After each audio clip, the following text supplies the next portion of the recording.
Assalamualaikum warahmatullahi wabarakatuh.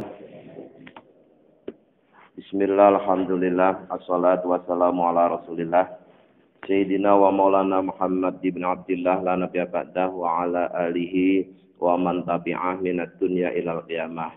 La haula wa la quwata illa billah amma ba'du. Lillahi ta'ala al-Fatihah. A'udzu billahi minasy syaithanir rajim. Bismillahirrahmanirrahim. Alhamdulillahi rabbil alamin. Arrahmanir rahim. Maliki yaumiddin.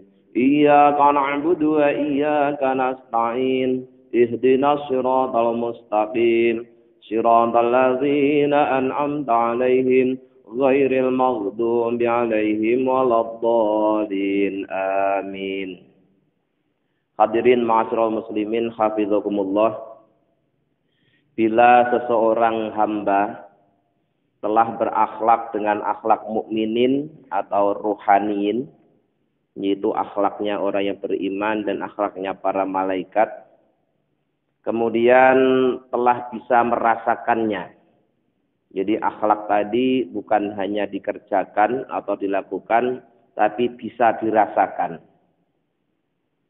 Setelah itu dia bersih dari segala akhlak bahaim dan sayatin. Akhlak bahaim itu akhlaknya para binatang, baik binatang ternak maupun binatang buas. Sedangkan sayatin yaitu akhlaknya para setan. Jadi jika seorang telah memiliki akhlak mukminin, ruhaniin, bisa merasakan dan telah bebas dari akhlaknya binatang dan setan, maka akan benar-benar menjadi abdan kholison limaulahu. Ya baru pantas disebut sebagai benar-benar hambanya Allah. Secara murni dia benar-benar menjadi hambanya Allah. Jadi berulang-ulang kami sampaikan ternyata untuk mendapatkan gelar Abdullah, hambanya Allah, itu tidak mudah.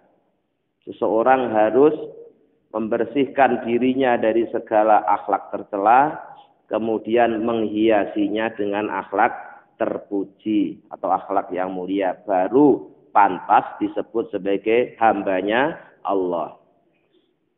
Kalau dia masih memiliki akhlaknya binatang, berarti belum pantas disebut hambanya Allah, masih hambanya binatang. Kalau dia masih memiliki akhlaknya setan, walaupun berulang kali dia nyebut dirinya sebagai hamba Allah, tapi sesungguhnya masih menjadi hambanya setan. Bahkan walaupun orang itu telah berulang-ulang mengaku hambanya Allah, tapi kalau setiap saat masih menuruti nafsunya sendiri, ya berarti dia menjadi hamba hawa nafsu. Nah, ketika seorang telah menjadi hamba Allah yang murni, hurron mimma siwahu, maka dia akan terbebas dari segala sesuatu selain Allah. Jadi untuk mencapai kemerdekaan, kalau memang benar-benar ingin merdeka dari segala sesuatu, kita harus menjadi hamba Allah secara penuh. Jadi kalau sudah menjadi hambanya Allah, baru disebut orang yang merdeka. Tapi kalau belum menjadi hambanya Allah, kita masih terjajah oleh makhluk selain Allah. Jadi makhluknya Allah. Yaitu artinya terjajah oleh setan, terjajah oleh nafsu, terjajah oleh binatang. Nah, belum benar-benar menjadi hambanya Allah. Tapi kalau sudah jadi hambanya Allah, baru kita bisa bebas dari segala sesuatu selain Allah. Mujiban linitaihi, dan kita menjadi orang yang benar-benar memenuhi panggilan Allah.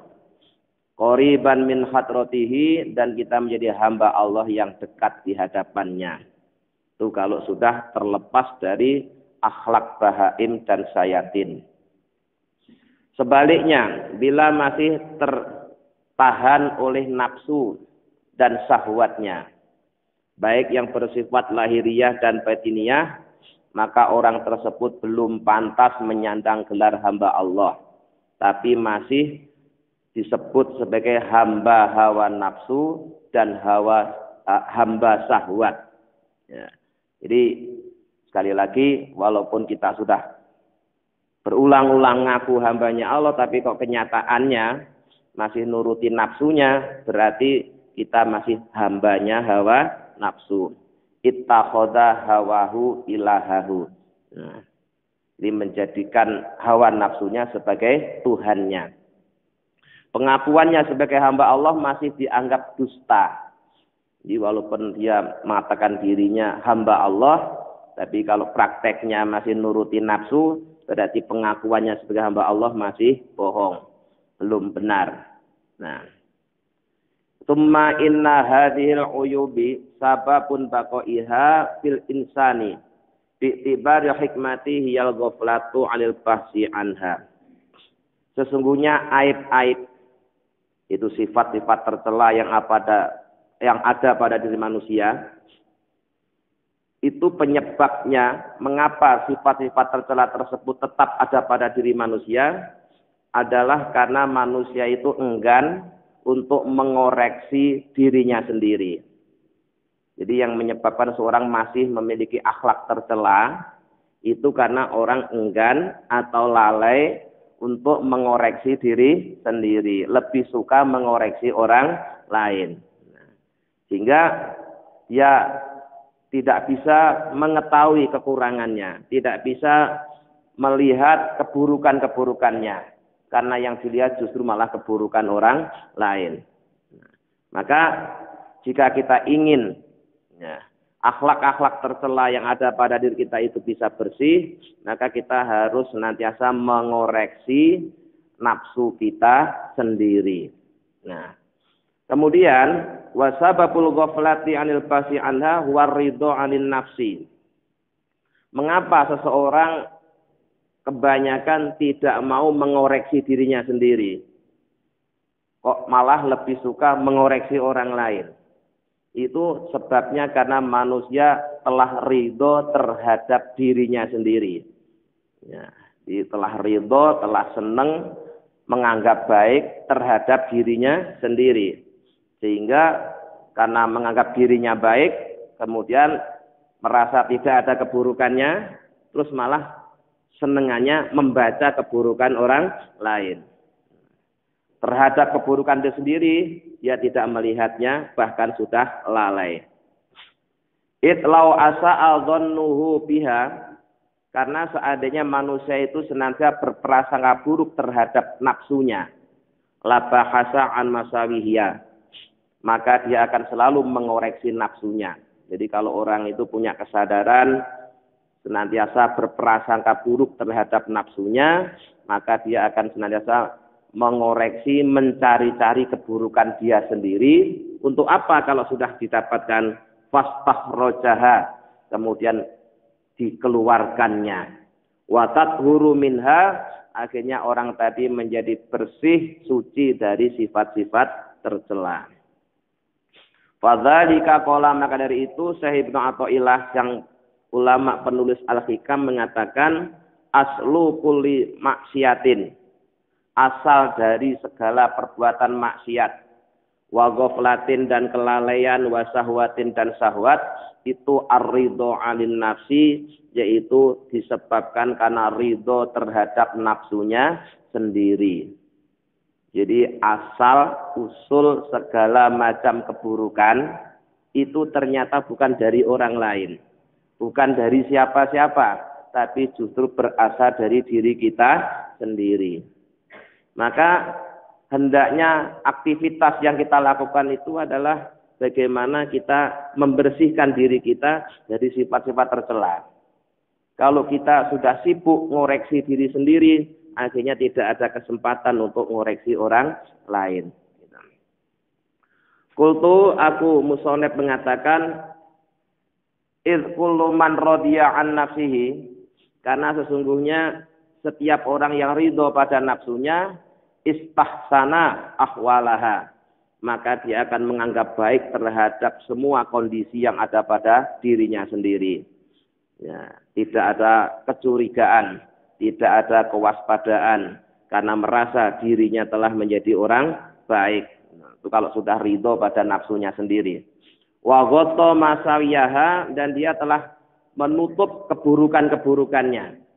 Jadi orang kalau sudah senang itu yang tampak semuanya serba indah.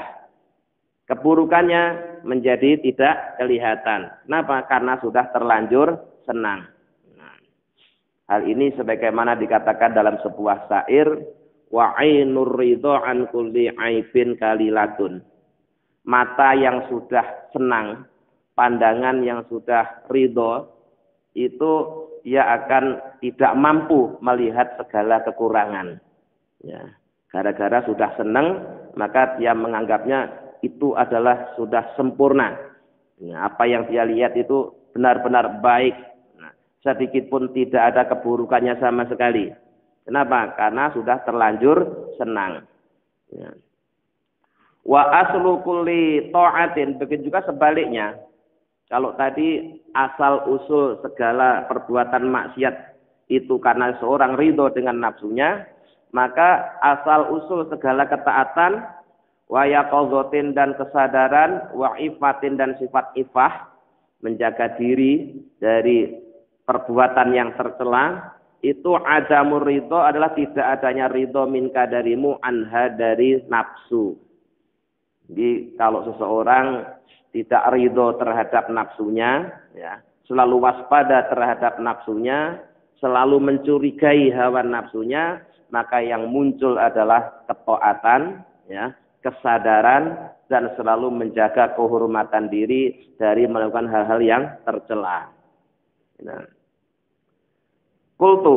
Kemudian sang musoneh penulis kitab ini mengatakan, li'anna man ithamma nafsahu, karena sungguhnya orang yang mencurigai nafsunya, wa asa'adhanahu biha, dan orang yang buruk sangka terhadap nafsunya, wa nadhara, dan seseorang yang memandang ilaiha kepada hawa nafsunya bi'aini sukti, dengan pandangan benci, ya. Bahasa niscaya dia akan mengoreksi an uyubiha, dari aib-aib nafsunya. Jadi orang itu kalau sudah curiga kepada nafsunya sendiri, selalu buruk sangka kepada nafsunya sendiri, kemudian memandang nafsunya dengan pandangan kebencian, maka dia akan selalu mengoreksi aib-aibnya sendiri. Wastakhraja masawiyaha, dan dia akan mengeluarkan keburukan-keburukannya. Gitu. Karena ketika orang sudah ada kesadaran, nggak mungkin orang itu kepingin jelek terus. Nggak mungkin orang itu pengen buruk terus. Karena dia sudah tahu bahwa ini keburukan, pasti keburukan itu kemudian akan dikeluarkan. Nah, kalau seseorang masih menyukai kebenaran, menyukai keburukan, karena dia menganggap bahwa yang buruk itu adalah baik. Atau karena sudah terlanjur senang, sehingga walaupun buruk dianggap baik. Nah, pada pengajian yang lalu pernah kami sampaikan bahwa hendaknya kita mencurigai nafsu itu seperti halnya kita mencurigai seorang pencopet. Nah, walaupun dia penampilannya necis, rapi, ya, tapi kalau kita tahu bahwa dia itu adalah copet, kemudian dia duduk di samping kita, walaupun dia ramah, kita harus tetap curiga. Kita harus tetap curiga. Jangan-jangan nanti begitu kita lengah sebentar saja, dompet kita hilang. Nafsu juga lebih ganas daripada seorang pencopet, Pak. Di nafsu itu kadang-kadang penampilannya indah, ya, penampilannya sangat menarik. Tapi begitu kita lengah sebentar saja, ternyata nafsu itu menjerumuskan kita. Jadi nafsu itu dulu di awal kajian kitab Al-Hikam sudah pernah kami bacakan, tidak hanya ada dalam perbuatan maksiat. Nafsu itu terkadang juga ada dalam perbuatan taat. Ya. Kalau nafsu yang ada dalam perbuatan maksiat itu mudah untuk diketahui. Gampang orang tahu bahwa ini adalah dari nafsu, karena jelas-jelas munculnya adalah perbuatan maksiat. Justru yang sulit diketahui adalah ketika nafsu itu ndompleng pada perbuatan baik. Kelihatannya taat, kelihatannya ibadah, kelihatannya amal soleh, ternyata dorongan dari hawa nafsu. Itu yang lebih sulit. Ya. Makanya dalam kajian kitab Minhajul Abidin sudah pernah saya bacakan secara panjang dan lebar tentang tipuan-tipuan hawa nafsu. jebakan-jebakan hawa nafsu baik yang kasar maupun yang lembut. Ya. Kalau yang kasar itu ya yang lewat perbuatan maksiat itu. Tapi kalau yang lembut itu justru adanya dalam perbuatan ibadah. Termasuk ketika seorang setelah beramal soleh kemudian muncul ujub. Ya. Setelah beramal soleh terus muncul ujub itu juga sudah menjadi tanda bahwa amal solehnya karena nafsu. Ya, bukan karena Allah. Buktinya apa? Dia bangga dengan amal solehnya. Padahal belum jelas apakah amal solehnya itu diterima oleh Allah atau tidak. Mau diterima aja belum kok sudah bangga. Nah, ini kan berarti tertipu. Tapi namanya amal soleh iya. Walaupun amal soleh, tapi kalau belum jelas-jelas diterima oleh Allah, belum jelas-jelas diridhoi Allah, kita tidak perlu bangga. Kecuali jika kita sudah dikasih tahu oleh Allah, amal solehmu aku terima, amal solehmu aku ridhoi, baru pantas jika kamu bangga dengan amal solehmu. Baru pantas, tapi tetap saja sebenarnya juga tidak patut untuk kita lakukan di hadapan Allah, karena sungguhnya ketika kita bisa beramal soleh itu pun modalnya semuanya juga berasal dari Allah. Walakin aina suhti tubdi masawiya. Sebaliknya ketika pandangan mata seorang itu sudah dipenuhi oleh kebencian, maka semua yang dia lihat akan tampak hina, akan tampak jelek, akan tampak buruk. Ya. Makanya ada ungkapan, jika orang cinta, jika orang senang, tidak akan kekurangan kata-kata untuk memuja. Sebaliknya, jika orang itu sudah benci, tidak akan kekurangan untuk mencari kata-kata guna untuk membenci atau mencaci maki. Nah, maka yang perlu kita waspadai, mengapa kita benci, mengapa kita suka. Apakah bencinya karena Allah, sukanya karena Allah, atau justru karena nafsu. Nah, di samping itu, ya, kita ini diajarkan di dalam Al-Quran untuk bersikap tawasud. Tawasud itu tengah-tengah. Kalau suka juga jangan berlebih-lebihan. Kalau nggak suka juga jangan berlebih-lebihan. Yang sedang-sedang saja. Gitu. Karena kalau orang udah nggak suka, kemudian nggak sukanya ini berlebih-lebihan, melampaui batas, itu dampaknya juga tidak baik. Kemudian menyukai seseorang jika berlebih-lebihan juga menjadi tidak baik. Jadi harus sedang, harus tengah-tengah. Istilahnya tawasud. Ya. Fabahas, maka koreksilah ayyuhal muridu, wahai para murid, an masawiyaka, tentang keburukan-keburukanmu. Jadi kewajiban kita hendaknya setiap saat selalu mengoreksi keburukan-keburukan kita sendiri, sehingga tidak ada waktu dan tidak ada kesempatan untuk mengoreksi keburukan orang lain. Wah tamman nafsaka, dan hendaklah kalian selalu mencurigai nafsimu. Ketika nafsu kita ini suatu saat mengajak berbuat baik pun, itu kita juga harus curiga. Kenapa? Karakter asli nafsu itu tidak pernah menyuruh seorang untuk berbuat baik. Kalau kemudian kok tiba-tiba nafsu itu nyuruh kita berbuat baik, pasti nanti ujung-ujungnya itu ya ujub. Ujung-ujungnya kalau enggak ujub ya riya. Nah, kalau sudah ujub dan riya berarti sudah bukan karena Allah lagi. Berarti sudah terjerumus dalam jebakan hawa nafsu. Maka kita harus selalu curiga terhadap nafsu kita sendiri. Wala tastahsan, dan janganlah kau menganggap baik syai'an sesuatu min ahwaliha, dari keadaan-keadaan nafsu.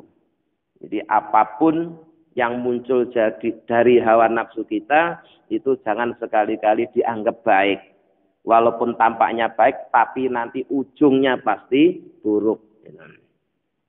Fa innaka, maka sesungguhnya engkau, idza radita, tatkala kau telah ridho, anha, dari nafsu, wastahsanta, dan kau menganggap baik ahwalaha, keadaannya nafsu, latagotka, maka nafsu itu akan menyengatmu, akan menjerumuskanmu, wa anta la tas'uru, sedangkan engkau tidak menyadarinya. Karena sengatan hawa nafsu itu sangat lembut, sehingga banyak orang yang tidak terasa telah terjerumus amal solehnya bukan tujuannya Allah, tapi tujuannya nuruti nafsu. Ini banyak yang tidak terasa. Akibat kurang waspada terhadap tipu daya hawa nafsu. Wahajabatka, dan nafsu itu akan menghalang-halangimu anil hadri, dari hadapan Allah. Wa anta tamduru, dan engkau menyaksikannya atau memandangnya. Jadi sekali lagi, nafsu bukan hanya menghalang-halangi orang untuk berbuat kebaikan, tapi terkadang nafsu juga menyuruh orang berbuat kebaikan. Tetapi kita harus tetap waspada, harus tetap curiga ketika nafsu itu mendorong kita untuk berbuat kebaikan. Kenapa? Karena nanti ujung-ujungnya nafsu itu akan membelokkan niat kita dalam berbuat kebaikan. Mestinya tujuannya dalam beramal soleh itu hanya Allah, tapi nafsu belokkan menjadi kepentingan dia sendiri. Dan selain itu juga nafsu akan menghalang-halangi kita dari dekat dengan Allah. Nafsu, pada pekajian kitab Al-Hikam yang awal dulu sudah pernah saya sampaikan penjelasannya bahwa dalam tubuh kita itu ya ada satu komponen, bendanya satu, tempatnya satu, tapi punya nama 4. Pertama yaitu nafsu, yang kedua akal, yang ketiga hati, yang keempat roh. Empat-empatnya itu Pak, itu bendanya satu, tempatnya juga satu, tapi namanya 4. Nah, bagaimana cara mengetahuinya? Itu dilihat dari yang dihasilkan. Ya. Kalau yang dihasilkan itu perbuatan untuk nyenengin nafsu, nyenengin syahwat, berarti itu perbuatan munculnya dari nafsu. Gitu. Jadi ngelihatnya itu dari yang dihasilkannya. Ya. Kemudian kalau yang dihasilkan itu berupa pemahaman terhadap syariat, berarti itu adalah hasil kerjanya akal. Ya. Kalau yang dihasilkan itu adalah sifat-sifat terpuji, akhlak-akhlak mulia, berarti itu yang dihasilkan oleh hati kita. Nah, kalau yang dihasilkan itu adalah pengenalan terhadap keagungan Allah, baru itu namanya ruh. Ya, jadi bendanya satu, ya, tempatnya juga satu, tapi punya nama 4 tergantung dari yang dihasilkan. Nah, dari keempat ini mana yang paling dominan dalam diri kita? Bisa jadi suatu saat justru yang dominan adalah nafsunya. Sehingga siang malam yang dicari hanya sekedar nuruti kesenangannya nafsu. Suatu saat yang dominan adalah akalnya. Aktivitas kesehariannya untuk memahami syariat. Udah lumayan. Nah, suatu saat yang dominan dalam diri manusia itu ternyata adalah hatinya. Dia berupaya untuk membersihkan diri dari sifat-sifat tercela, untuk kemudian dihiasi dengan sifat-sifat yang terpuji. Berarti itu hatinya. Nah, nanti ya, puncaknya ya, ketika seorang itu telah mengenal keagungan Allah, baru itu yang bekerja adalah ruhnya. Dia ada nafsu, ada akal, ada hati, ada ruh. Bendanya satu, tempatnya satu. Beda-beda namanya karena beda-beda yang dihasilkan. Nah, jadi sekali lagi nafsu ini adalah musuh yang paling berat dan musuh yang paling besar yang harus selalu kita waspadai. Qala Abu Hafiz Al-Haddad, Syekh Abu Hafiz Al-Haddad berkata, malam yathamma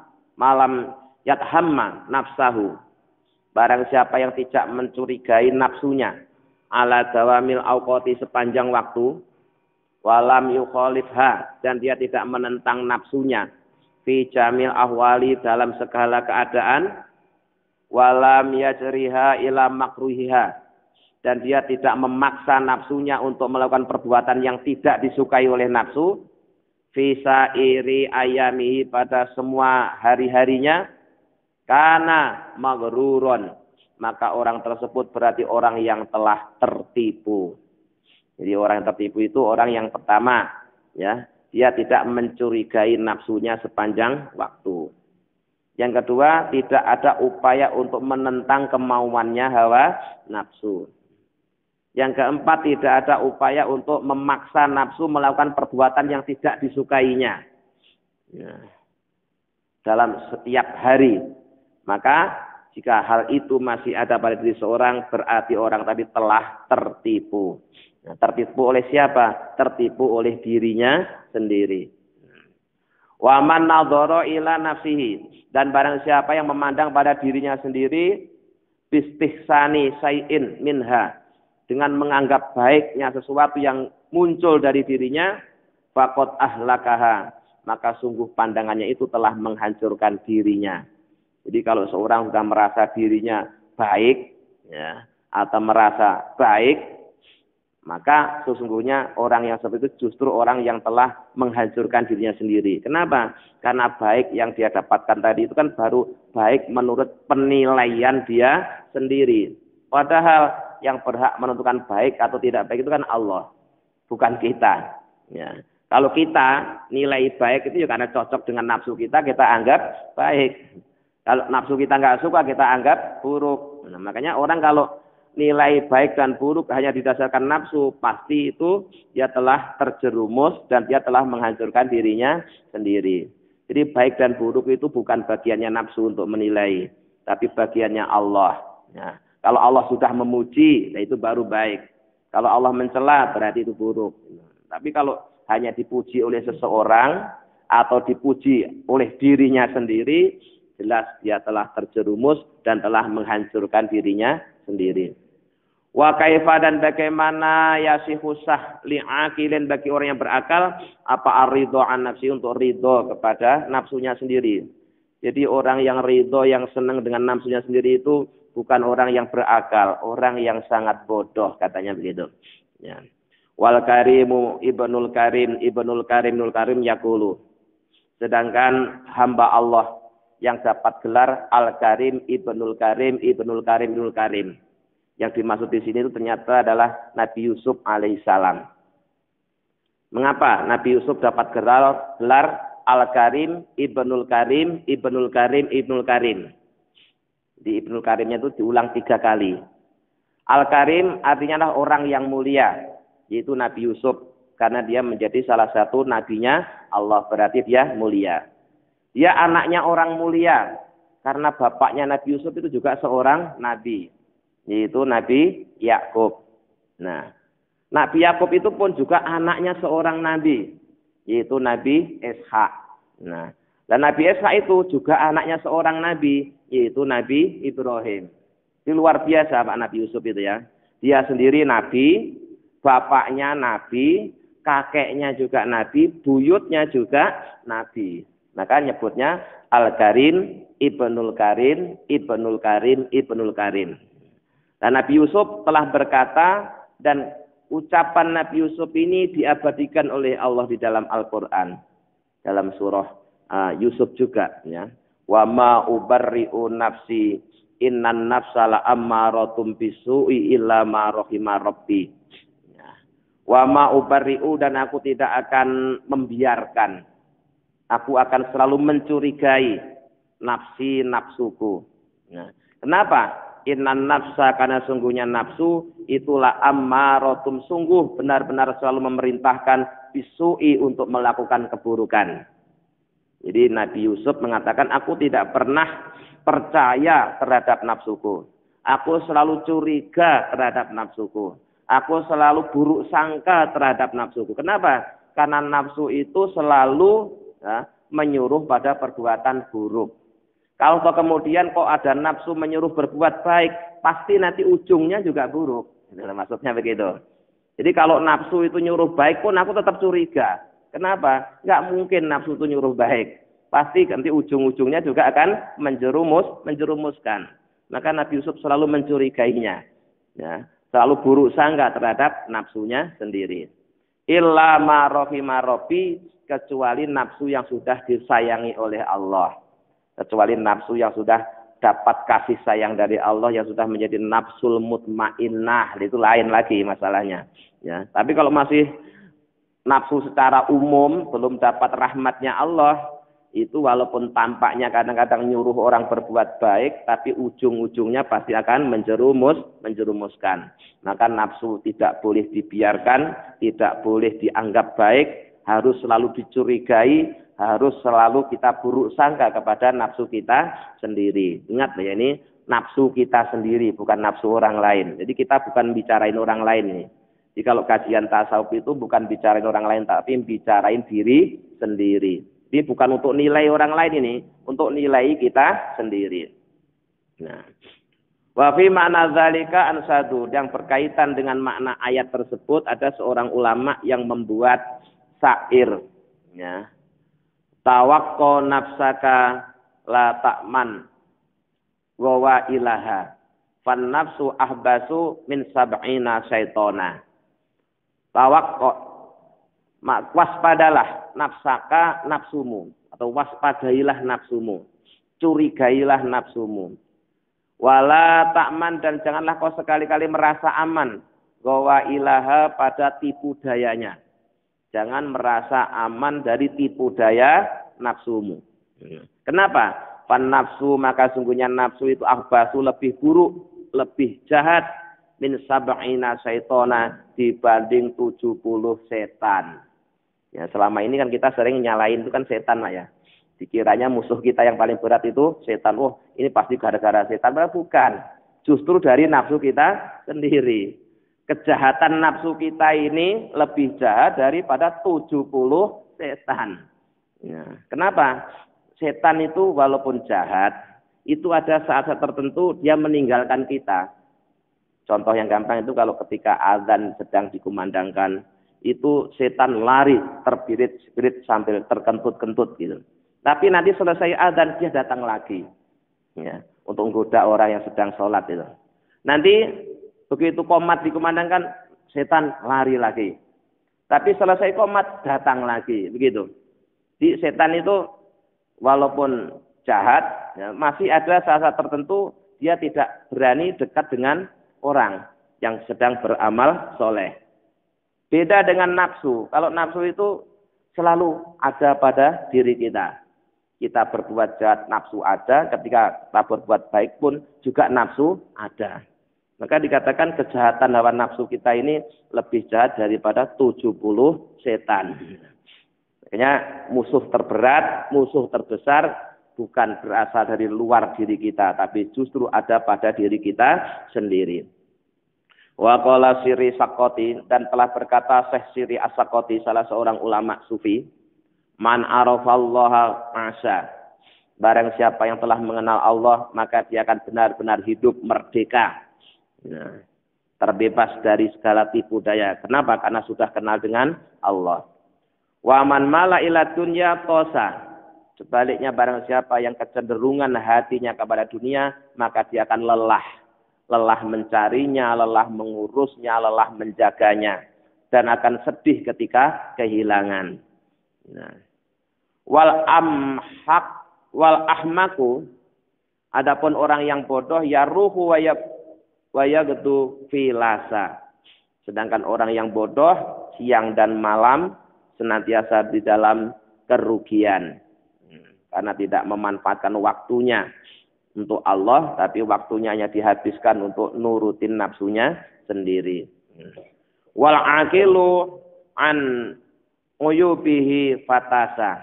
Adapun orang yang berakal, orang yang cerdas, mereka senantiasa waspada terhadap aib-aibnya sendiri. Kesibukannya adalah mencari-cari kekurangan diri sendiri, nah, bukan mencari kekurangan orang lain.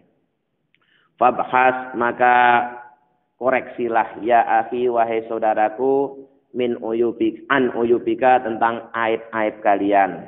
In arota, jika kalian menginginkan nasokan nafsaka, untuk menasehati nafsumu.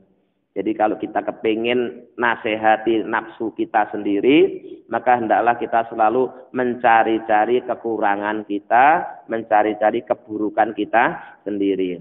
Cara nasihatnya seperti itu. Fa'idha bahasa, jika kalian telah mengoreksi an uyubiha, tentang aib-aibnya nafsu, wa nasohta, dan kalian telah wafabohta, dan kalian telah membuka aurataha, aurat-aurat batin kalian. Jadi nafsu tercela atau sifat tercela itu bagaikan aurat. Nah, umumnya orang kalau punya aurat kan ditutupi. Orang kalau punya keburukan biasanya kepingin agar keburukannya tidak diketahui.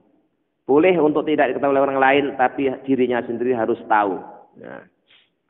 Taholasta, maka engkau akan terbebas, akan merdeka, wa taharorta, dan akan terlepas dari tipu dayanya. Wa tahaqaqta, dan kalau akan benar-benar menjadi hambanya Allah. Wa taholta hadrata, dan engkau akan masuk di hadapan Allah. Wa tasa'ta, dan engkau akan merasa luas laka untuk apa nadratu pandangan. Wastakat lakal fikratu, dan kau akan mendapatkan pikiran-pikiran yang cerdas. Tapi syaratnya yaitu harus senantiasa mengoreksi diri sendiri. Jadi intinya mari kita bersama-sama untuk selalu mencurigai nafsu, ya, mewaspadai nafsu yang ada pada diri kita sendiri. Kita harus selalu ingat bahwa nafsu itu pasti selalu menyuruh kita untuk berbuat keburukan. Kalau toh kemudian suatu saat kok tiba-tiba nafsu kita menyuruh kita berbuat baik, maka itu pun juga bagian dari tipuan yang akan menjerumuskan kita jika kita tidak waspada. Maka untuk melawan hawa nafsu yang begitu hebat, ya, begitu rumit dan sulit ini, kita tidak bisa sendirian. Kita harus selalu mohon perlindungan dan mohon bimbingan kepada Allah Subhanahu wa Ta'ala. Yang dulu sudah sering kami ceritakan, ya, nafsu itu ibaratnya seperti anjing buas. Kalau kita sedang berjalan kemudian ketemu dengan anjing buas, kalau kita hanya mengandalkan kekuatan kita, terus kita lari sekencang-kencangnya, maka pasti masih kalah kencang dengan larinya si anjing tadi. Akhirnya kita digigit juga. Yang kedua, kalau kemudian anjing yang buas tadi kita lempar batu, mungkin sesaat dia akan menghindar dan menjauh dari kita. Tapi begitu kita lena, dia akan mengejar kita juga. Nah, terus bagaimana cara mudah untuk menghadapi anjing buas ini? Yang paling gampang adalah kita menemui yang punya anjing. Minta supaya anjingnya diikat. Terus kita lewat dengan santai, aman lah. Nah, nafsu itu miliknya siapa? Yang menciptakan nafsu itu adalah Allah. Ya, yang menciptakan nafsu itu adalah Allah. Jadi nafsu itu juga bagian dari makhluknya Allah. Yang bisa mengendalikan nafsu juga Allah. Makanya kalau kita kepingin menang melawan nafsu kita sendiri, kita harus selalu mohon perlindungan kepada Allah. Minta kepada Allah supaya nafsu yang ada pada diri kita itu diikat, ya, supaya kita bisa lewat dengan selamat dan aman. Jangan mengandalkan kemampuan diri pribadi. Walaupun kita lari sekencang-kencangnya kita kan masih kenceng anjing. Walaupun sudah kita lempar pakai batu dia lari menjauh dari kita, jadi begitu kita lena akan dikejar juga kita.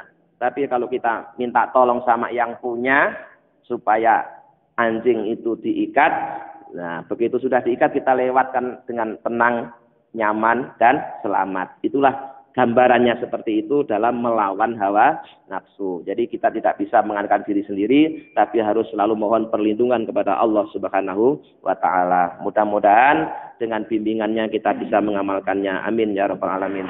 Allahumma shalli ala sayyidina Muhammad wa sallim alhamdulillahirabbil alamin. Allahumma inna nas'aluka imanan daima yaqinan shadiqan wa qalban khashi'an lisanan dzakira wa rizqan halalan wa ilman nafilatan sholihan. Allahumma ja'alna wa auladana wa dzurriyyatina wa talamizana min ahlil ilmi wa ahlil khair wal ibadah wa la tajna iyahum min ahlil jahli wal ma'siyah. Rabbana atina fid dunya hasanah wa fil akhirati hasanah wa qina adzabannar. Subhana rabbika rabbil izzati amma yasifun wa salamun alal mursalin alhamdulillahi rabbil alamin. Assalamualaikum warahmatullahi wabarakatuh.